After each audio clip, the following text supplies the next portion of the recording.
Good morning student. तो अब हम स्टार्ट करते हैं। चैप्टर 2.2 चल रहा है हमारा +2 बिजनेस स्टडीज़ का। अभी तक हमने वैज्ञानिक प्रबंध की पद्धतियाँ करी थी 2। अब हम तीसरी पद्धति कर रहे हैं। पद्धतियाँ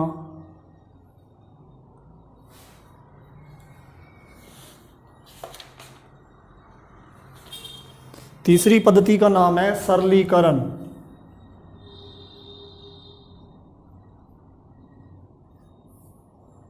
सरलीकरण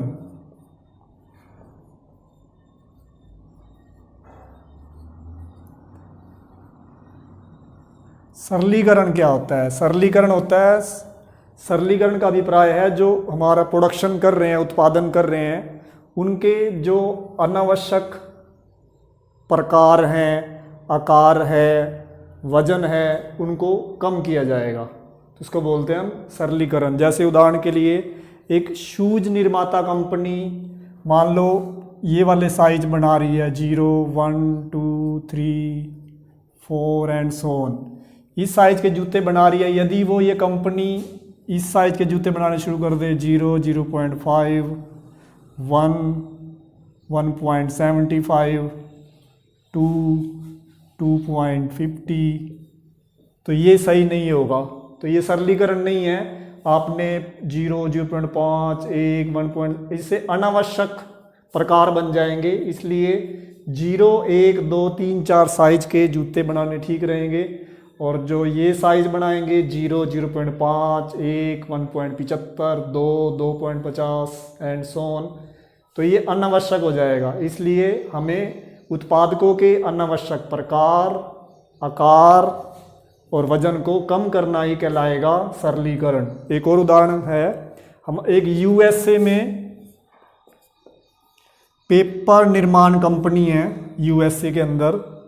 वो पेपर बनाते वक्त पहले 2000 वैरायटी के पेपर बनाते थे, 2000 किस्म के पेपर।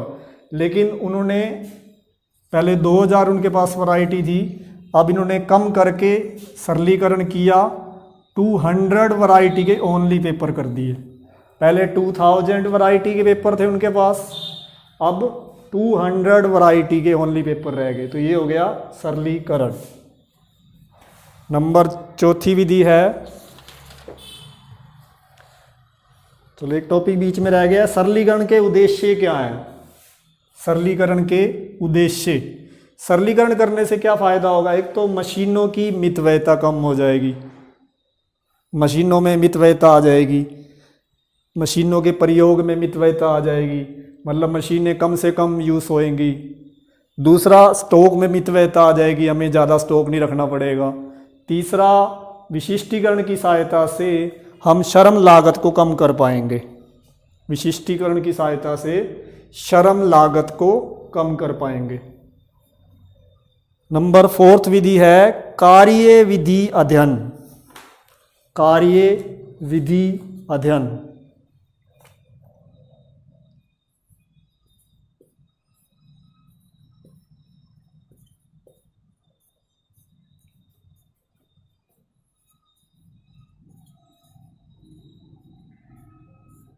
कार्यविधि का अर्थ ये हो गया कि किसी विशेष कार्य को करने के लिए, किसी विशेष काम को करने के लिए सर्वाधिक उपयुक्त विधि का चुनाव करना कार्य विधि अध्ययन कहलाएगा। किसी विशेष कार्य को करने के लिए सर्वाधिक उपयुक्त विधि का अध्ययन करना कार्य विधि अध्ययन कहलाएगा। अब ये प्रक्रिया कैसे अपनाई जाएगी?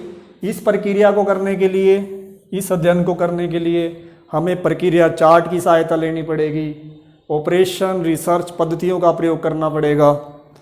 और इसका मुख्य उद्देश्य हो जाएगा उत्पादन लागत को कम से कम करना और अपने गुणवत्ता क्वालिटी को और उपभोक्ता के संतुष्टि स्तर को अधिकतम करना।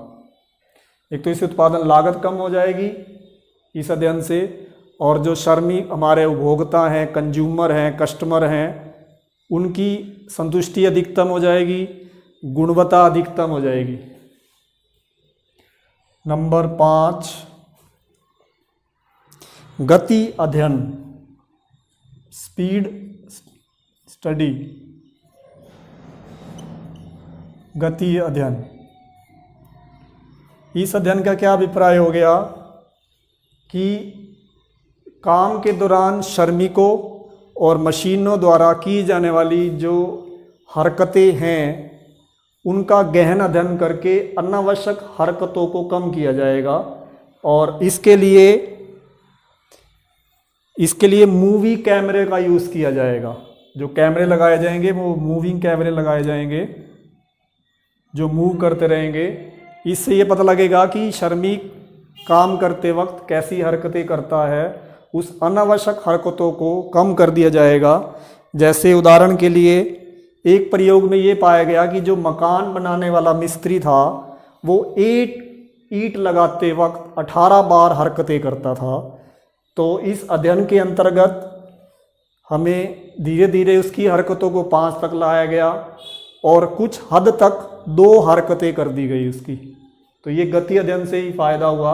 और गति अध्ययन का उद्देश्य क्या हो गया कि जो श्रमिक है उनकी गति को तेज करने से है, काम करने की जो उनकी स्पीड है उससे तेजी आ जाएगी। नंबर 6, समय अध्ययन, टाइम स्टडी।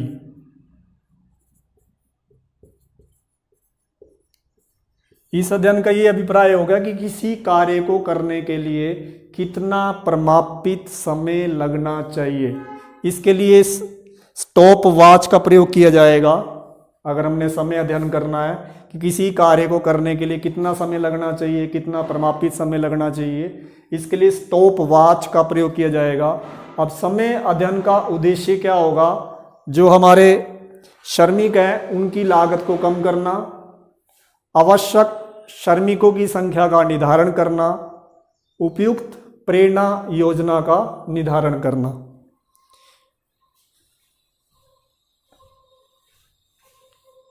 पद्धति है हमारी थकान अध्ययन।